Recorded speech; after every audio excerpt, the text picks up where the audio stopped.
The cabin.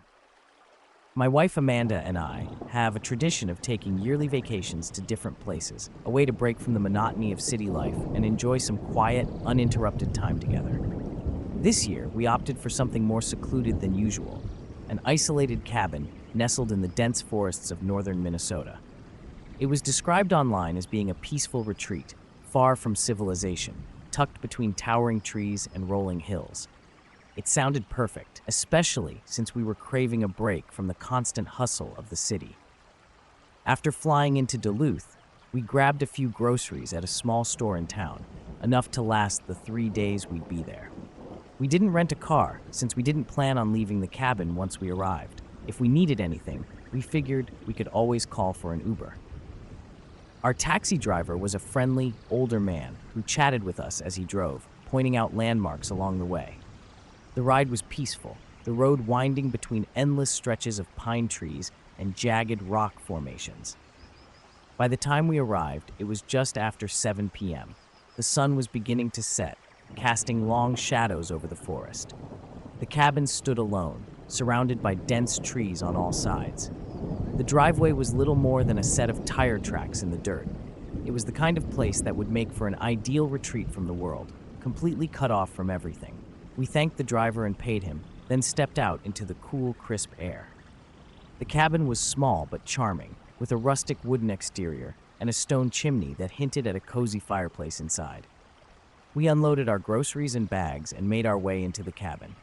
Inside, it was simple: a main floor with a small kitchen and living room, and a loft above, accessible by a ladder where the bed was.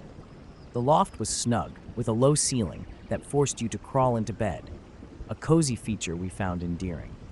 We unpacked the groceries and made a quick dinner, still tired from the flight and the long drive. After eating, we lit a fire in the hearth and opened a bottle of wine. The flickering flames cast a warm glow over the cabin as we settled in for the night. Everything felt perfect. The silence of the forest was a welcome contrast to the constant noise of the city. It was around 11 p.m. when we heard it, footsteps outside. At first, I thought I had imagined it, but Amanda's wide eyes told me she heard it too. Someone was walking just outside the cabin, the sound of their steps unmistakable on the soft ground. They were close, too close. Trying to keep calm, I told Amanda not to worry. I got up and peered out the window, expecting to see nothing but darkness. But as I looked out, it hit me just how dark it had gotten. The trees seemed to form an impenetrable wall around the cabin, the night sky hidden entirely behind their thick branches. "I don't see anything," I whispered to Amanda, but my heart was pounding. I walked over to the door, hesitating for a moment before stepping outside onto the small porch. I flicked on the outdoor lights, illuminating a small patch of the driveway and the edge of the forest. But there was no one. The night was eerily still, the only sound the faint crackle of the fire inside. "Maybe it was just an animal," I said, more to reassure myself than Amanda. But as I turned to go back inside, I realized the footsteps had stopped. They hadn't faded into the distance, they had simply stopped. I went back inside, locking the door behind me. Amanda was still sitting on the couch, her face pale. "I think it came from behind the cabin," she whispered. A chill ran through me. The forest wrapped around the cabin like a blanket, dense and full of shadows. Whoever, or whatever, it was, could easily be hiding just out of sight. Trying to stay calm, I told Amanda to head up to the loft and stay quiet while I checked the windows again. I did a quick sweep of the small cabin, but there was nothing, no sign of anyone. As I stood by the front door, debating whether to go back outside, a sudden, loud thump echoed through the cabin. It came from above. Amanda looked up at the ceiling, her face filled with fear. Someone, or something, was on the roof. I froze, my mind racing. The footsteps started again, slow and deliberate, moving across the roof. I grabbed my phone and dialed 911, trying to keep my voice steady as I explained our location. The dispatcher told me to stay inside, and that police were on their way, but it would take them some time to reach us, given how remote the cabin was. For the next hour, Amanda and I sat in silence, barely breathing, as we listened to the steady thud of footsteps above us. Whoever was up there wasn't in a hurry. They seemed to be waiting for something. Every now and then, the steps would stop, only to start again a few minutes later. It was as if they were pacing back and forth, deliberately trying to unnerve us. Finally, after what felt like an eternity, we heard the sound of boots hitting the ground outside, followed by the crunch of footsteps moving away from the cabin. I peeked out the window, catching a glimpse of a shadowy figure disappearing into the forest. When the police arrived, they took our statements and searched the area, but there was no sign of the person. They couldn't explain why someone would be out there, miles from the nearest town, in the middle of the night. The idea that they might have been waiting for us to go to sleep, or worse, to step outside, was horrifying. We didn't stay for the rest of our vacation. The police gave us a ride back to town, where we checked into a hotel for the remainder of our trip. Even now, the thought of that night sends chills down my spine. Whoever was out there, lurking in the darkness, had a reason for being there. We're just thankful we left before we found out what it was.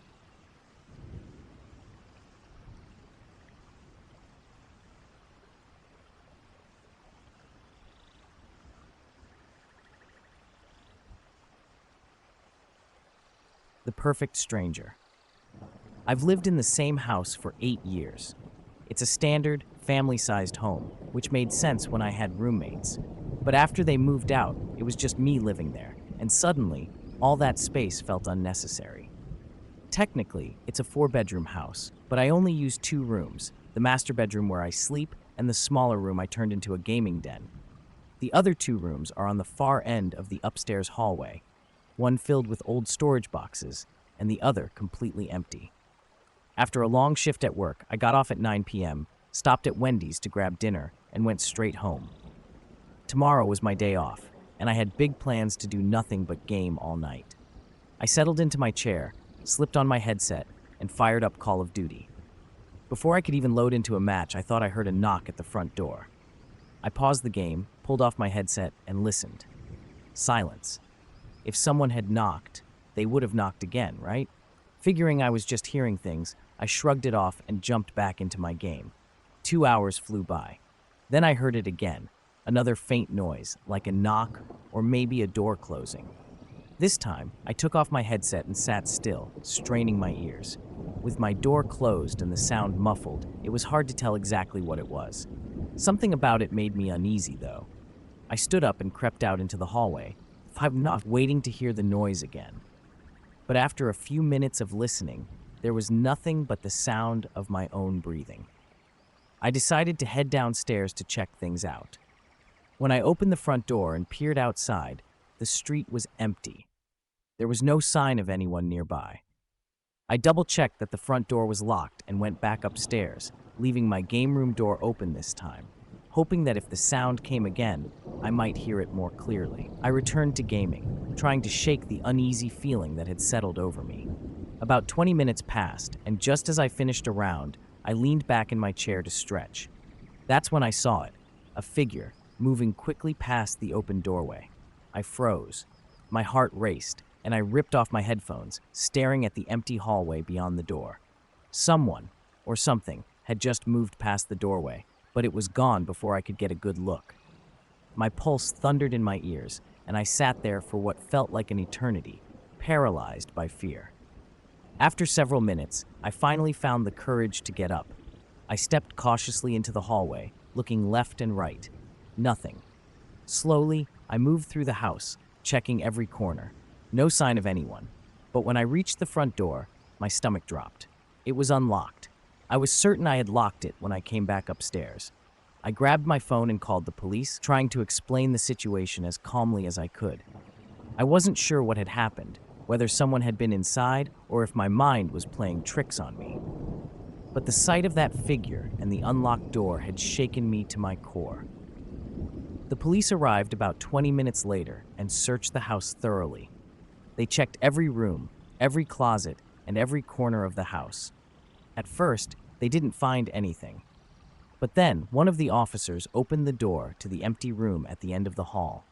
Inside, they found signs that someone had been living there. There was an old sleeping bag stuffed into the corner, along with a few empty food containers, bottles of water, and even some tattered clothes. My blood ran cold. I hadn't been inside that room in months. The officer looked at me with a grim expression and explained that it was likely someone had been living in my house without me knowing, hiding in that unused room. The figure I'd seen must have been that person, sneaking through the house and possibly watching me for who knows how long. I stood there in shock as the police took notes and asked questions. How long had this person been there? How had I not noticed? The thought that a stranger had been living just on the other side of the wall from me, watching me while I went about my life, was beyond terrifying. The police advised me to stay somewhere else for the night while they conducted a more thorough investigation, but nothing ever came of it. Whoever had been there had slipped away without a trace, leaving only the haunting thought that they had been there, quietly coexisting in my home for who knows how long. And every time I remember this or think about this, I am scared to my bones, thinking about the possible consequences that might have resulted. I really thank my lucky stars that I did not come out worse for wear under the prevailing circumstances. Even now, months later, I can't shake the feeling that someone is watching me. Every creak of the house, every rustle of wind outside makes my heart race, reminding me of that night. I've since installed new locks, security cameras, and motion sensors throughout the house, but the unease remains. The reason being how much advanced technology you might deploy, a determined psychotic intruder can find ways to harm you if he or she really is intent on completing the nefarious mission they embark upon. I often wonder how long that person had been there, living unnoticed just down the hall. The thought of what might have happened if I had confronted them fills me with dread. There's no telling what they would have done. All I can do now is make sure that no one else ever sneaks into my life unnoticed again. The scariest part is that I'll never know.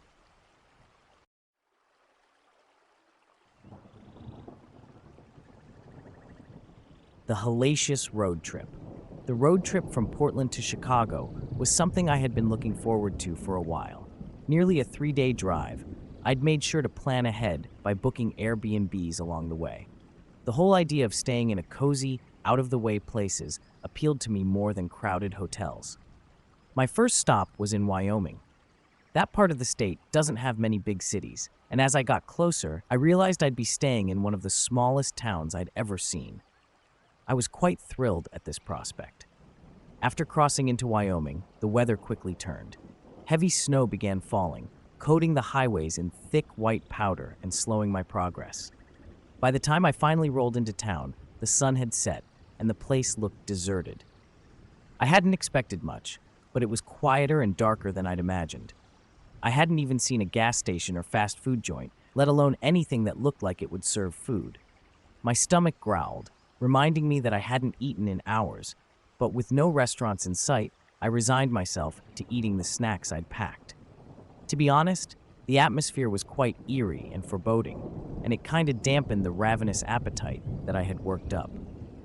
The road to the Airbnb was long, stretching out from the main part of the tiny town into a snow-covered field lined with towering pine trees. The house, a small cabin tucked between the trees, looked quaint but isolated. I pulled up along the side of the house, parked, and grabbed my bag. The snow crunched beneath my boots as I made my way to the front door. The driveway, illuminated only by the headlights of my car, felt eerie in the dark, but I was glad to finally be inside when I punched in the code to unlock the door. I loved the warmth of the room after driving through a very cold weather for most of the part of my journey. The place was small, about 500 square feet, just as the listing had said. An open living room connected to a bedroom and a tiny bathroom. It felt cozy, and after a long day of driving, I was eager to relax. I tossed my bag next to the bed, kicked off my boots, and settled onto the couch. But just as I was getting comfortable, a loud thump came from the bedroom. My heart skipped a beat, and I turned around, staring at the door I had just come through. At first, I thought maybe something had fallen. I got up, walked back into the bedroom, and turned on the light, but everything looked the same as when I had dropped off my bag. I checked the bathroom and glanced around the small space but found nothing unusual. The only thing that caught my attention was the closet door. It was a simple wooden door, and when I reached for the handle, it didn't budge. It was locked. I found it odd that an Airbnb would have a locked closet, but I brushed it off, figuring the owner was storing personal or cleaning supplies inside. Satisfied that everything was fine, I went back to the living room and sat on the couch, trying to relax. But something about that thump stuck with me. My mind raced, running through all the possibilities of what could have caused it, but I tried to push it away. 15 minutes later, I got up to check the weather. Pulling aside the curtain, I peered out into the night. Snow was still falling heavily, and the driveway was already covered again. The tall trees cast long shadows across the field, and the darkness beyond the porch light felt endless. I pulled the curtain shut and turned back to the couch, but just as I did, I saw something move in the bedroom out of the corner of my eye. I froze, my heart pounding. The movement had been slow and deliberate, like the shadow of a door opening. I stood still for a moment, then crept toward the bedroom doorway, straining to hear anything unusual. But when I entered, the room was still. The bed, the bathroom door, everything was in place, except for that closet door. The unsettling feeling from earlier returned, stronger now. I walked over to the closet and hesitated for a moment before grabbing the handle. To my surprise, it turned easily, and the door swung open. The closet wasn't locked anymore, but inside, it was completely empty, a small walk-in closet with nothing but bare walls. Confused, I took a step back, trying to piece together what I had seen and heard. Just as I turned around, a noise came from behind me. I spun around, and there, standing in the bathroom doorway, was a man. He was large, maybe 6 feet tall, and he looked exhausted. His face was scratched, his clothes dirty, and his eyes hollow. For a moment, we just stared at each other. He didn't seem startled by my presence, nor did he show any signs of aggression. Instead, he calmly knelt down next to the bed, reaching under it to pull out a large, worn duffel bag. The man stood up, slung the bag over his shoulder, and without saying a word, walked right past me and out the front door. I rushed to the window, watching as he trudged through the snow, his figure disappearing into the darkness beyond the pine trees. My mind was racing. Who was he? What had he been doing in the house? I grabbed my phone and called the police, explaining everything I'd seen. After they arrived, the officers took down my description of the man and searched the cabin, but there was no sign of him. The closet was empty, and aside from the duffel bag's absence, nothing seemed out of place.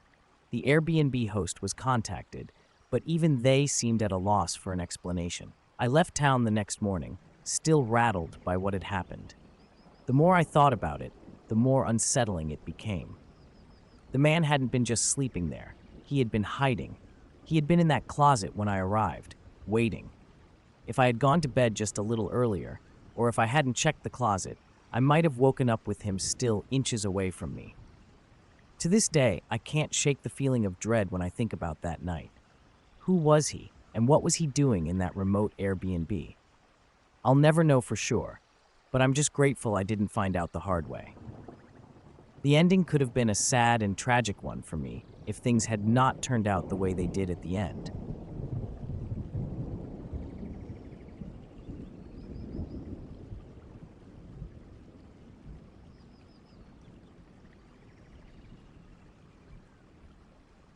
The stranger. It had been a long week of meetings and emails, so when a client requested a face-to-face in a small town called Ravenwood, I figured it would be a nice change of pace. I booked an Airbnb several weeks in advance, a quaint, single-story house tucked away in a quiet neighborhood. The plan was simple: drive the 3 hours, stay the night, meet the client in the morning, and then head back home. I didn't think much of it. After all, it was just one night in a small, uneventful town. When I finally arrived in Ravenwood, the sun had already begun its slow descent, casting long shadows across the narrow streets. The neighborhood was eerily quiet, as if the entire town had decided to retire early for the evening. Most of the houses were dark, their windows lifeless, and thick oak trees lined the lawns, casting heavy shadows over everything. As I pulled into the gravel driveway, I noticed someone walking down the road, far enough away that I couldn't make out their face. They moved slowly, casually even, but there was something about the way they walked that made me uneasy. They were headed in the opposite direction of the Airbnb, so I brushed it off as nothing and carried on, unlocking the door and stepping inside. The Airbnb was a modest house, nothing particularly remarkable about it. Just a basic, clean space with all the essentials: a living room, a small kitchen, a bedroom, and a tiny bathroom. Perfect for my one-night stay. I took a few minutes to check out the place and make sure everything was in order. After getting a feel for the layout, I decided to grab my second bag from the car. Stepping onto the porch, I paused. There, in the middle of the road, stood the person I had seen walking earlier. This time, they weren't moving. They were just standing, facing the Airbnb, and staring directly at it. My heart skipped a beat. I tried to keep my movements calm as I made my way to the car, eyes never leaving the figure in the road. As I approached the vehicle, they turned and began walking away, resuming their slow, methodical pace down the road. I didn't know what to make of it.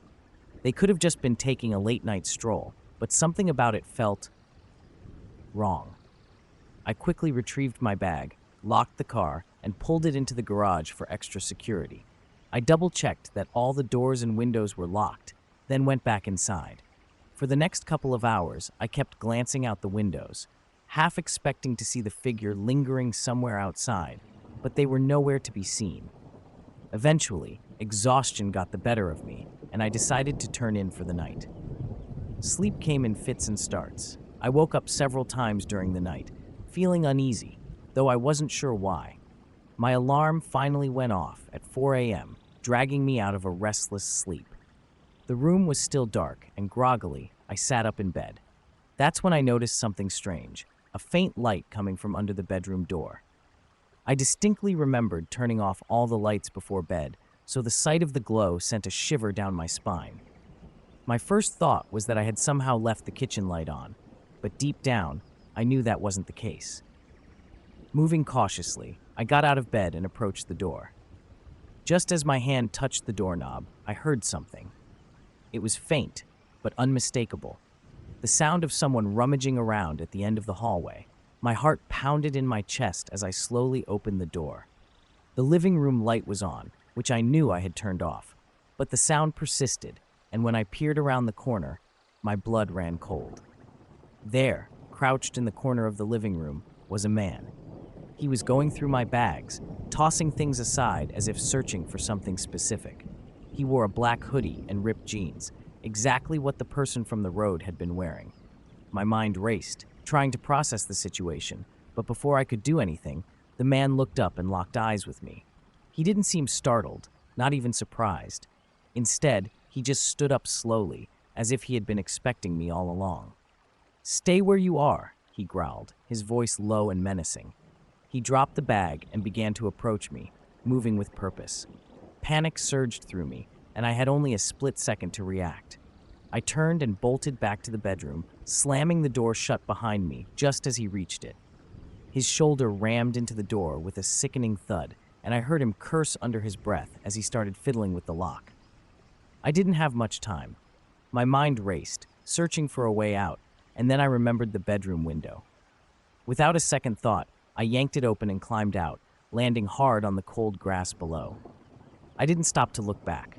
I just ran. I ran until my lungs burned and my legs ached, putting as much distance between myself and the house as possible. It wasn't until I reached a nearby gas station that I finally stopped and called the police. They arrived quickly, but by the time we returned to the Airbnb, the man was long gone. He had taken my bags, leaving the house in disarray. The scariest part? When the police checked the bedroom, the door was open. He had picked the lock. If I had hidden in the bathroom or under the bed, he would have found me. The officers speculated that the man's intentions went far beyond a simple burglary. I shuddered to think what might have happened if I hadn't gotten out when I did. The police promised to investigate, but deep down, I knew the chances of finding him were slim. I left Ravenwood that morning, but the image of the man's cold, expectant stare stayed with me. I pray I never cross paths with him again.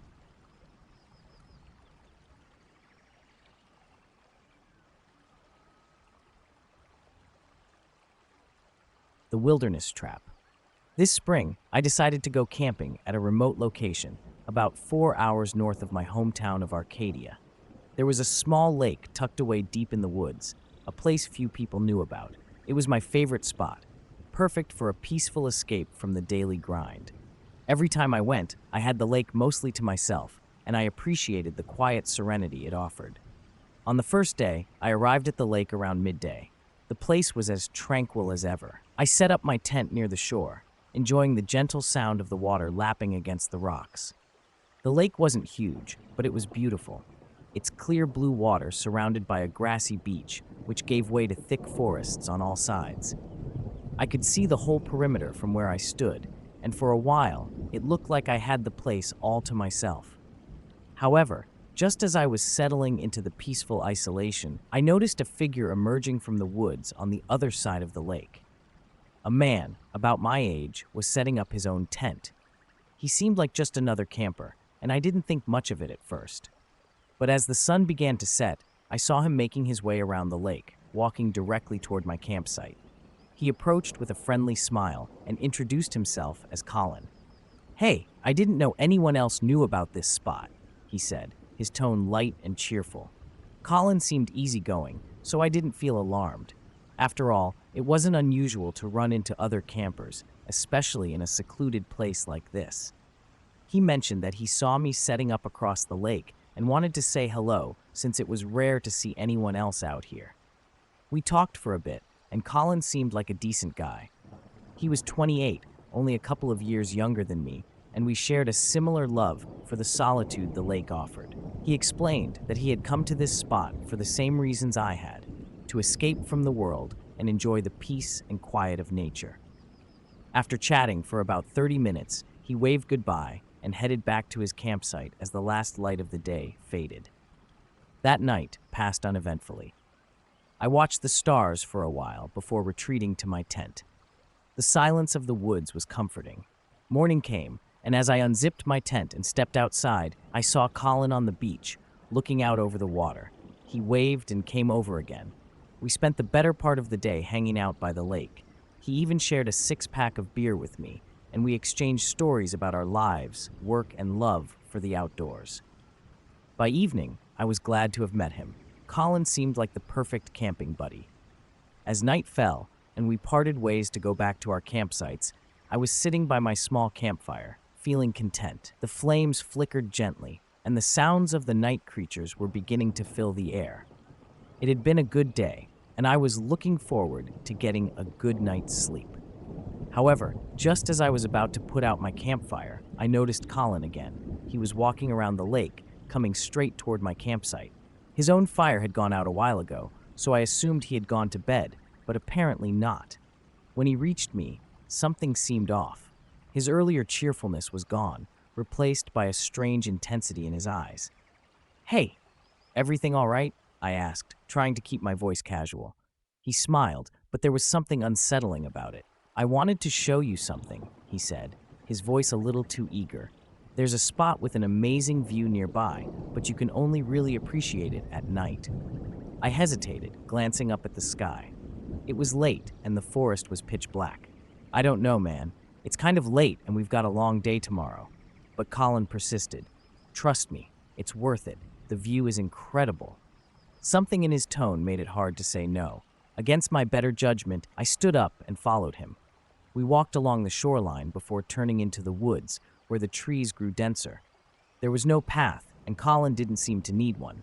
He navigated through the forest like he had done this 100 times before. The further we walked, the more uneasy I felt. After about 15 minutes, Colin suddenly stopped and pointed ahead. "There it is," he said. I stepped forward, expecting a breathtaking view, but instead I saw a decrepit old camper. The rusted structure was almost hidden by overgrown moss and vines, as if it had been abandoned for years. Confused, I turned back to Colin, but his expression had changed. His eyes were cold now, his face expressionless. "What is this?" I asked, my voice tense. Colin didn't answer. He just stared at me, his gaze empty. A chill ran down my spine, and instinctively I began to look around. That's when I heard it, the sound of metal creaking. The rusty door of the camper swung open, and another figure rushed out toward me. Without thinking, I turned and bolted. My heart pounded in my chest as I sprinted through the forest, branches whipping against my face. Behind me, I could hear both Colin and the other person chasing after me. I didn't stop. I couldn't. I ran until my lungs burned, blindly crashing through the trees. At some point, the sounds of pursuit faded. Gasping for breath, I slowed down, realizing I had no idea where I was. The dense trees loomed around me, and the night was eerily quiet. I had no choice but to keep walking, hoping that I would find my way back to the lake. Hours later, as the first light of dawn began to break through the canopy, I finally stumbled upon the lake. From the safety of the tree line, I looked toward my campsite. My tent, my gear, everything was gone. It was as if I had never been there. Whoever had taken away my belongings had not come with the idea to just steal my belongings. He had some other diabolical plans for the night, for sure. I didn't dare go back to investigate. Instead, I stayed hidden in the woods until I made my way to the trail that led to my car.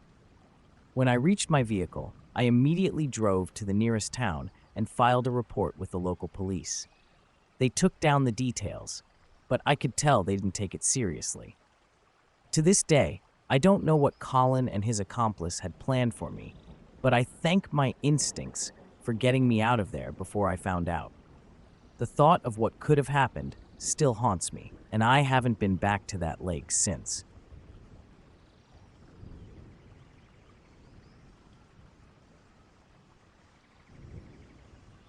The trip of terror. I had been planning a solo backpacking trip for months, eager to escape the city and explore the rugged wilderness of the North Cascades. My chosen route was an out-and-back trail through the remote Boondock Mountains.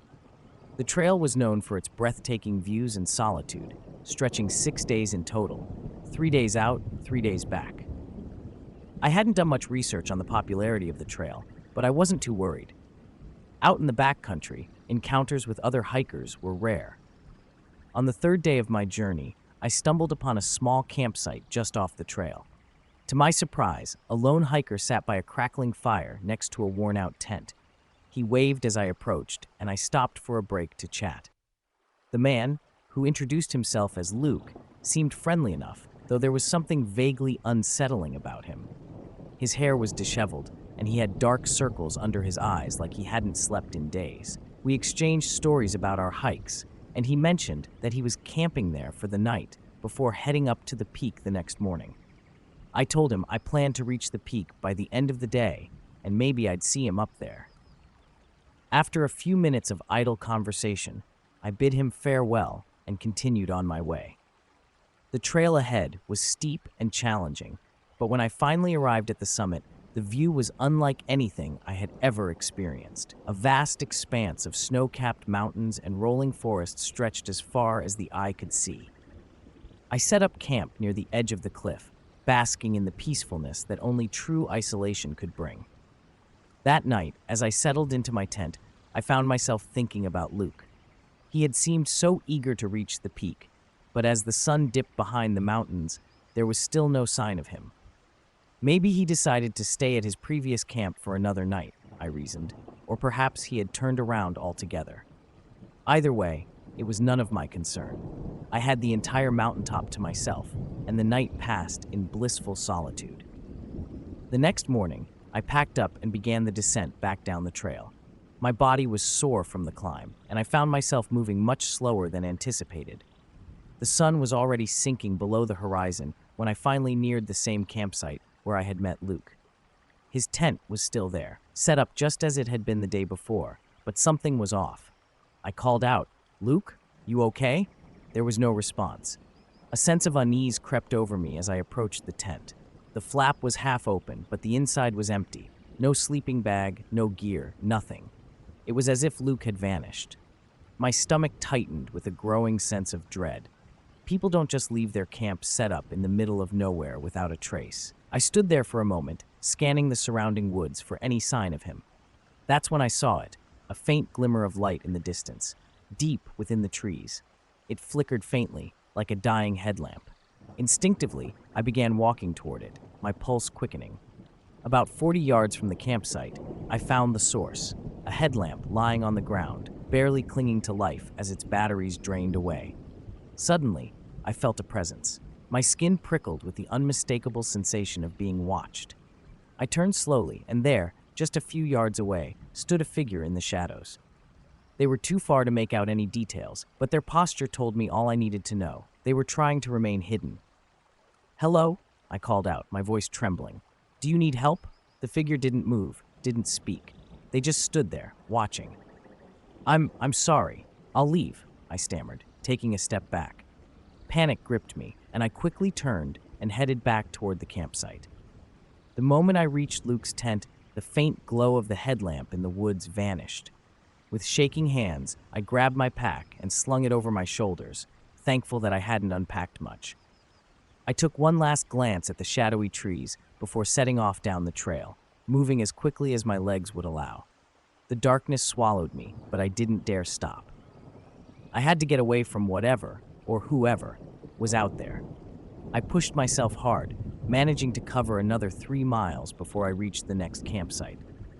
My heart was still racing, but the presence of other hikers, distant fires flickering in the night, brought some measure of comfort. I wasted no time reporting what I had seen. The rangers took down my story, but their expressions told me they'd heard similar accounts before. A search was conducted in the following days. They found Luke's tent, just as I had described it, but there was no sign of him. No tracks, no gear, no clues as to where he might have gone.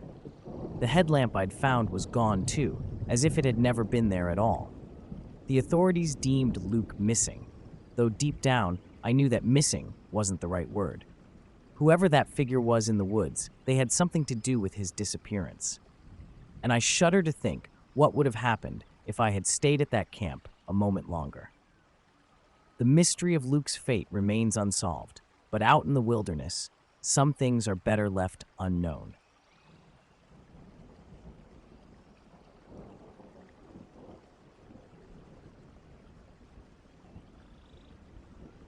The trip to the woods, I had been visiting my college buddy, Ethan, in his small hometown of Clearwater, far from the bustling city life I was used to. The town was quaint, nestled between thick woods and meandering rivers, and it felt a world away from the fast-paced lifestyle I'd grown accustomed to. Ethan and I had spent the last few days catching up, visiting old hangouts, and hitting a couple of local bars. On the last night of my stay, he brought up something intriguing, something he hadn't mentioned during my previous visits. "There's this place," Ethan started, his tone a mix of excitement and hesitation. "A small abandoned settlement out in the woods. I've been meaning to check it out, but I didn't want to go alone." Curiosity piqued. I asked him for more details. According to Ethan, it was a set of homes that had been abandoned abruptly years ago, and no one in town ever really spoke about why. The idea reminded me of the adventures we had during college, hiking through forests and exploring old, forgotten places. The thought of ending my trip with one last thrill was too tempting to resist. Within half an hour, we were off, hiking through a narrow trail into the dense forest behind Clearwater. The sun was low, casting an eerie golden glow through the trees, but we were prepared with headlamps, just in case darkness crept in faster than expected.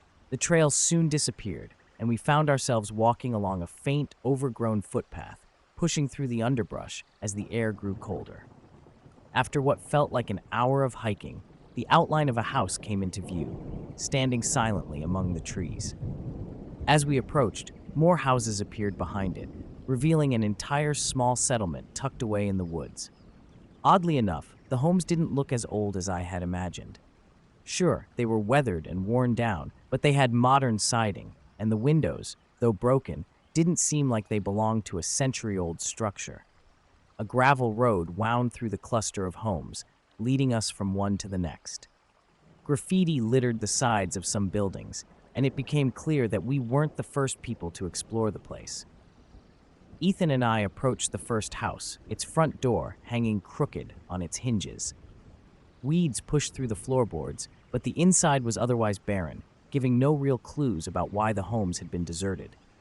As we prepared to step inside, a loud slam echoed through the quiet woods, coming from somewhere down the gravel road.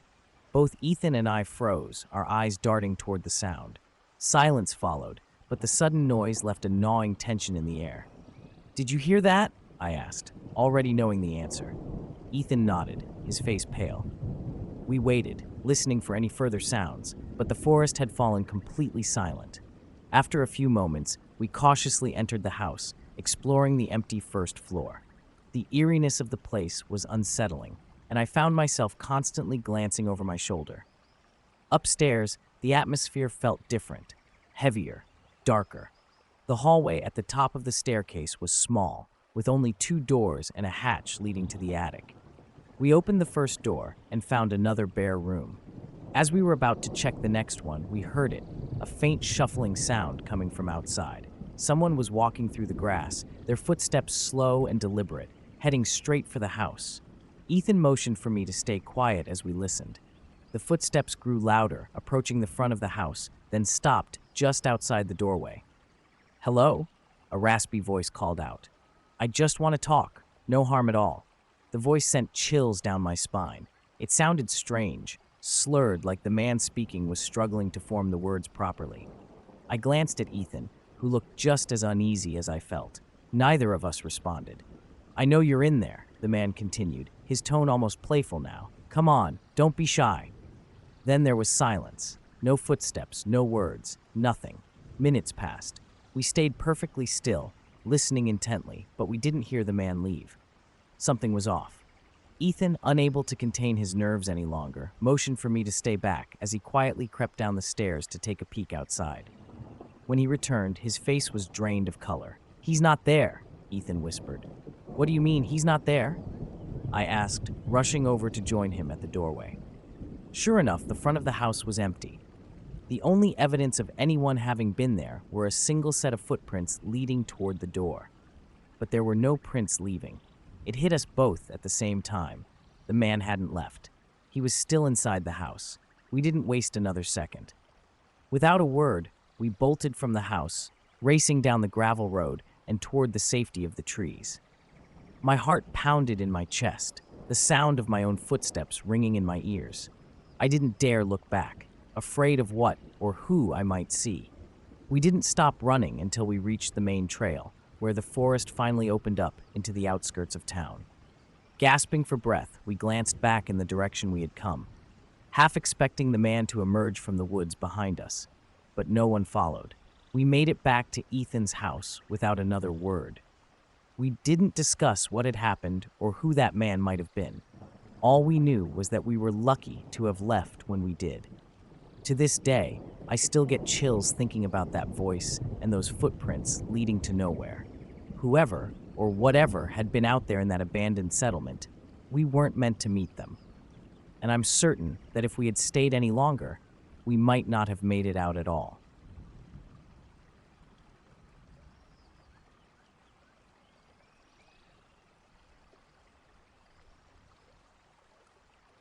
A dark stop on Redwater Road. I had been driving across the country for nearly a week, heading to the northern tip of Washington State for an urgent work meeting. Since I was already on the road, I decided to combine the trip with visits to family and friends along the West Coast. By the 4th day, I found myself weaving through the isolated highways of northern Idaho. While the scenery was beautiful, with towering evergreens and distant mountains, the roads were long, desolate, and mostly devoid of life. My GPS had rerouted me through some remote backroads, which I didn't mind at first, thinking it would add a bit of adventure to the journey. As the day turned into dusk, the sky began to darken, and heavy rain started pouring down. It wasn't just a drizzle. It was one of those relentless downpours that makes it hard to see even a few feet in front of your car. My fuel gauge was edging dangerously close to empty, and I hadn't passed a gas station in over an hour. I told myself that there had to be one soon. After all, I was still following the GPS, and it would surely lead me somewhere. Another half hour passed, and I still hadn't seen a single town. The road, now slick with rain, was surrounded by thick trees on both sides. I felt a creeping sense of unease, but I tried to ignore it. Just as I was beginning to panic about running out of fuel in the middle of nowhere, I spotted a faded sign through the rain. Redwater Gas, 2 miles. Relief flooded me. A few minutes later, I saw it up ahead, tucked into the woods, a small gas station with 2 ancient-looking pumps. It didn't look like much, but at this point, I didn't have a choice. I pulled in under the dim, flickering overhang and parked near one of the pumps. The place looked abandoned, with weeds growing through cracks in the pavement. The rain hammered down, and it was hard to make out much in the dark, but I saw a small concession building behind the pumps. No other cars were around, and it looked like I was alone. I quickly got out, opened my gas tank, and grabbed the nozzle.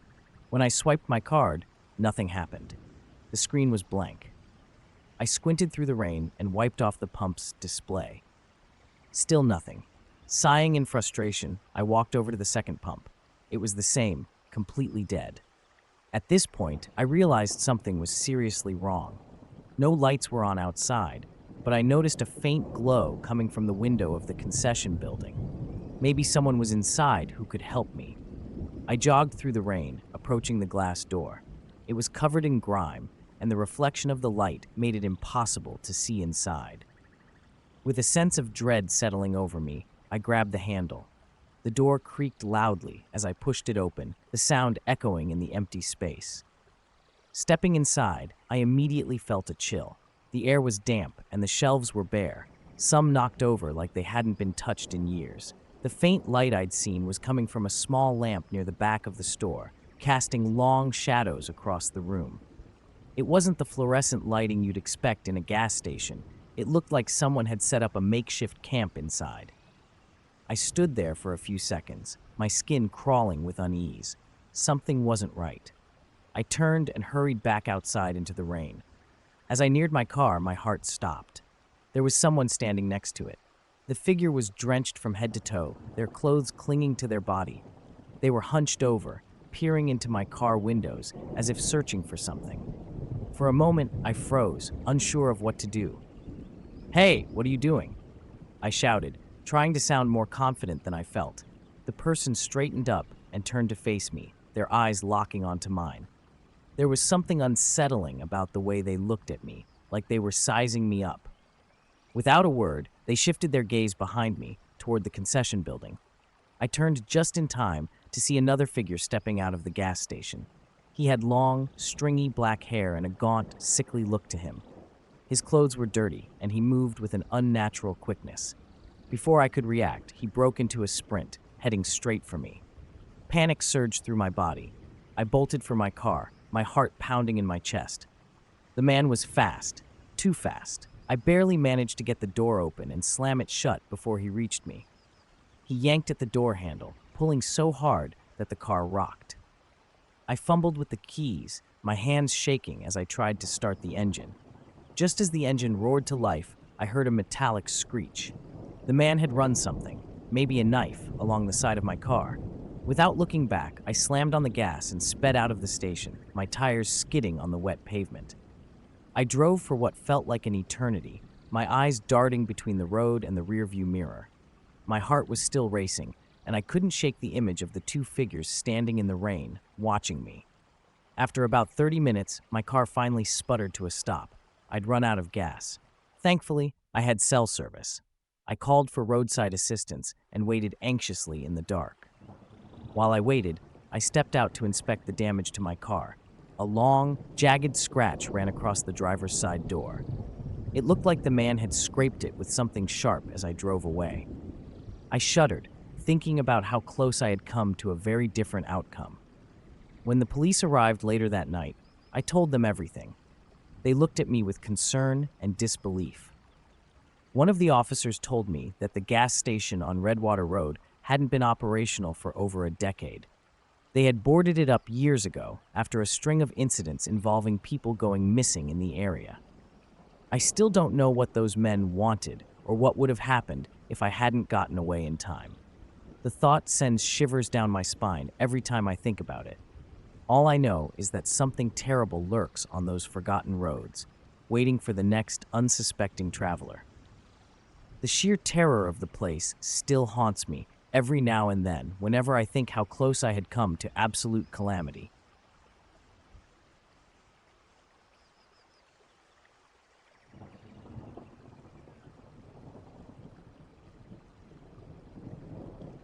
The intruder at the house. It was mid-August last year, and my house was facing some serious electrical problems. The power had been out for a few days, and as I work from home, this was a major disruption. After a few days of struggling to get things fixed, I finally gave in and rented an Airbnb.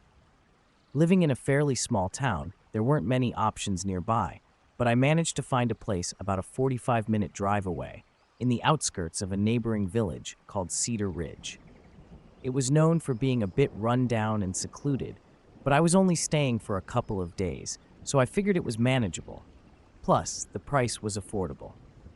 When I arrived at the Airbnb, I didn't spend much time looking around.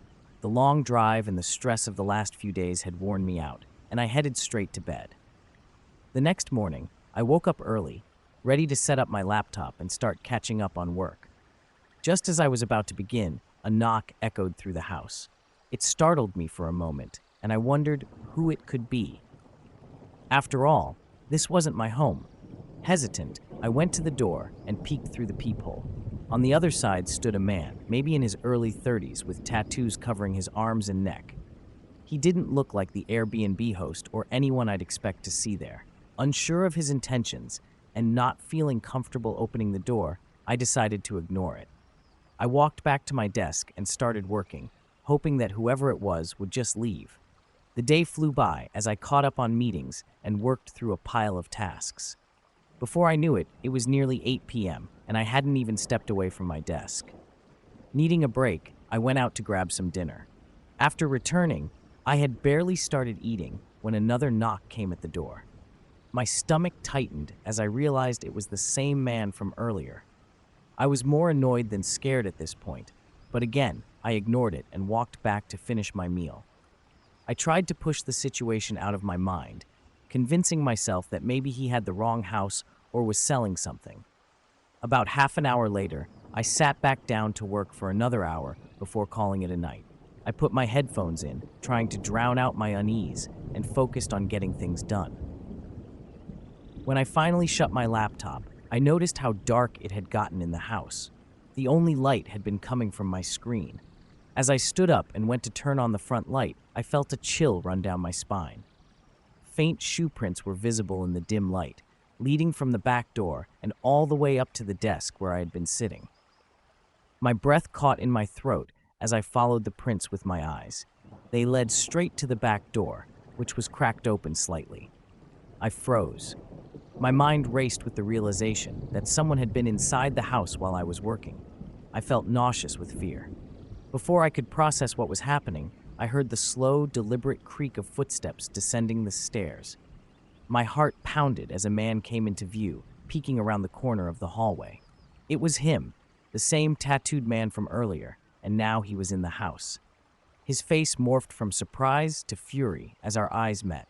Panic surged through me. Without thinking, I turned and bolted through the back door, running into the dark backyard. I didn't stop until I was deep into the woods behind the property, hiding behind a large tree. My hands shook as I fumbled for my phone, dialing 911. Just as I was about to speak to the operator, I heard footsteps crashing through the trees behind me. He was following me. I held my breath and prayed he wouldn't find me. Moments later, the footsteps passed, and I stayed hidden, too terrified to move. When I finally got through to the police, I explained everything and waited for them to arrive. I crept back to the Airbnb, constantly looking over my shoulder. When the officers arrived, I gave them a full description of the man. They assured me they would find him. The next day, the police called with news. They had arrested him, and it was the same man I had described, identified by his distinct tattoos. He had been breaking into homes in the area, committing violent crimes against the residents. I shuddered at the thought of what might have happened if I hadn't run when I did. Though I still don't know why he didn't act sooner, or what his intentions were, I'm relieved knowing he's behind bars and can't hurt anyone else.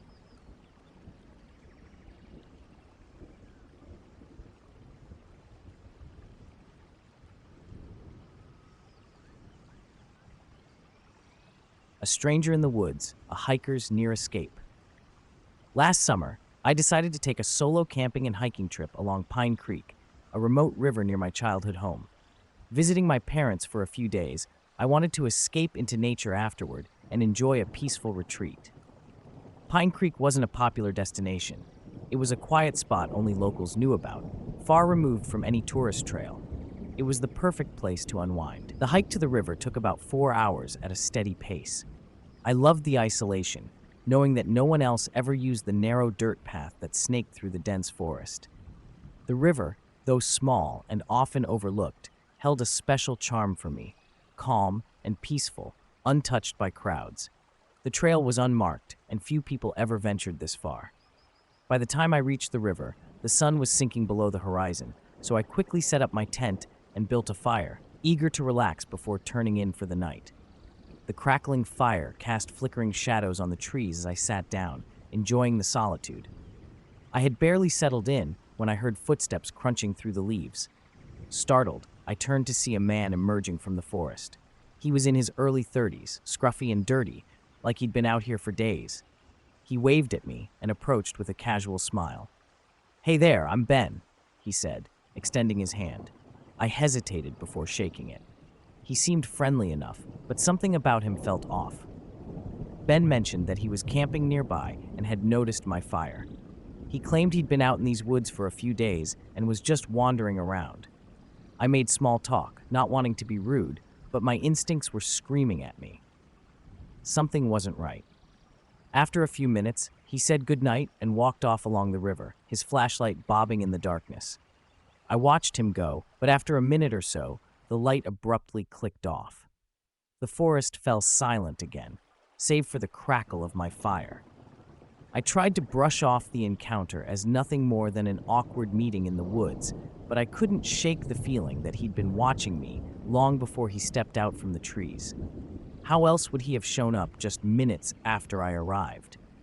It was almost like he had been following me. Shaking off the unease, I doused the fire and retreated to my tent. It took me a while to fall asleep, but eventually the exhaustion from the day's hike caught up with me. The next morning, I woke with the sun and decided to spend the day exploring the area.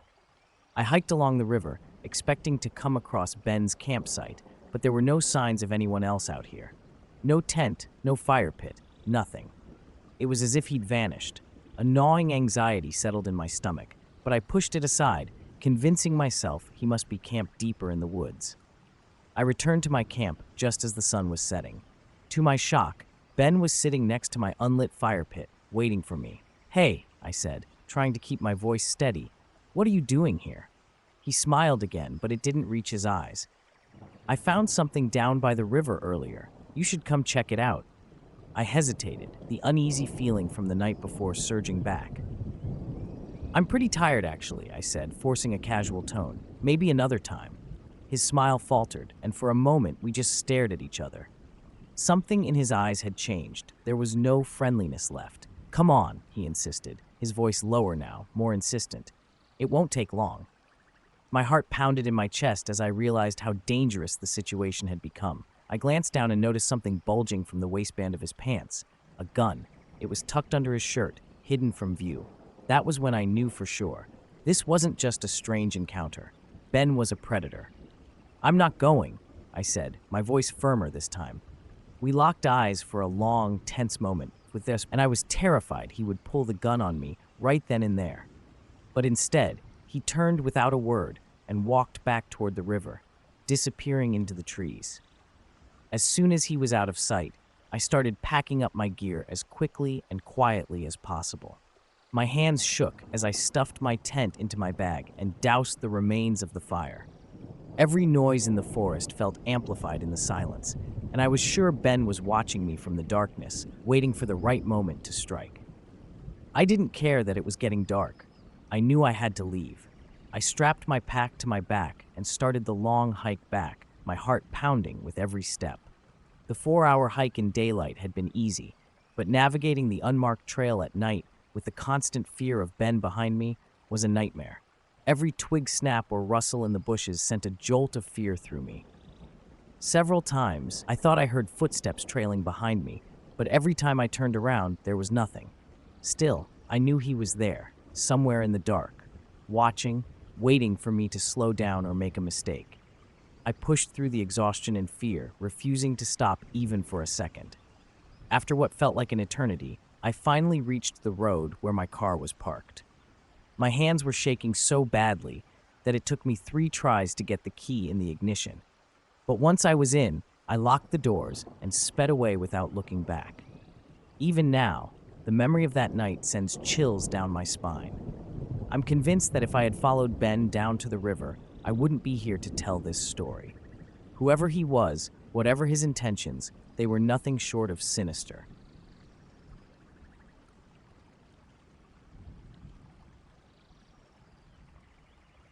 The terror at the lake. Camping had always been an escape for my friend Brian. He grew up camping with his family, and it had become a tradition for him to take at least 1 or 2 trips a year. I was introduced to the world of camping through Brian when we were roommates in college. Back then, we would go out into the woods whenever we could, but now, with work and life weighing us down, our adventures had become less frequent. It was 2 years ago when we went on our last camping trip together, one that would change our view of the wilderness forever. We picked a secluded spot near Shadow Lake, an area Brian had heard about from a fellow camper. It was supposed to be serene, tucked away from the usual tourist paths, and perfect for an undisturbed, peaceful experience. We weren't there to hike long distances or conquer mountains. We simply wanted to enjoy nature, relax by the fire, and spend a few nights under the stars.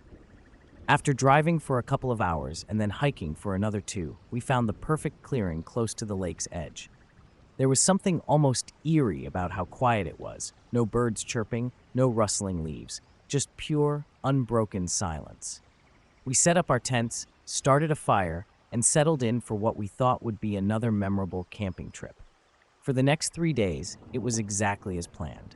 We had some beers, swapped stories, went on short walks around the lake, and just enjoyed the simplicity of it all. On the 4th day, we decided to pack up the next morning and head back home. As the sun began to dip below the horizon that evening, Brian said he wanted to take a short walk and collect some sticks for our last campfire. He asked me to get the food prepped while he was gone. "I'll be back in 10, maybe 15 minutes," he said, grabbing his flashlight before disappearing into the trees. 15 minutes passed, and Brian hadn't returned. I wasn't too worried at first. He liked wandering off and taking his time to explore, but then 30 minutes went by, and it was getting darker by the second. I called out his name a few times, but there was no response. I started to feel a tinge of unease. Brian knew these woods better than anyone I knew.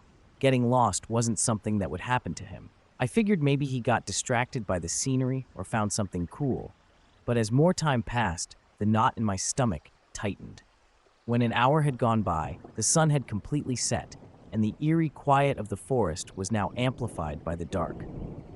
I lit our large camping lantern and started gathering some sticks to make a fire. My thoughts were racing. Should I go look for him? What if I get lost? What if something had happened? I kept trying to calm myself, reasoning that maybe Brian had just decided to take a longer walk than expected. But when 2 hours had passed, I was getting genuinely scared. Suddenly, the quiet night was broken by the sound of a gunshot. My heart raced. The shot had come from the direction Brian had gone in. We hadn't brought any guns with us, so who could it have been? Every fiber of my being screamed at me to go look for Brian, but at the same time, I was terrified. What if I ran into whoever had fired that shot? I stood frozen for what felt like minutes, but was probably just a few seconds before I heard footsteps coming toward me. Fast, running footsteps. I gripped the lantern tightly, my hand trembling as the footsteps grew louder and louder, and then, through the dim light, I saw Brian. He was sprinting towards the campsite, and his face looked horrified. His eyes were wide, his breath came in panicked gasps, and sweat covered his brow. "We need to leave, now!" Brian barked, his voice hoarse and urgent. Without asking questions, I quickly grabbed my backpack and threw it over my shoulders. "What's going on?" I asked, but Brian refused to answer. His hands were shaking as he packed up his things, and I could see the terror written all over his face. This wasn't like him. Brian was the guy who stayed calm in every situation.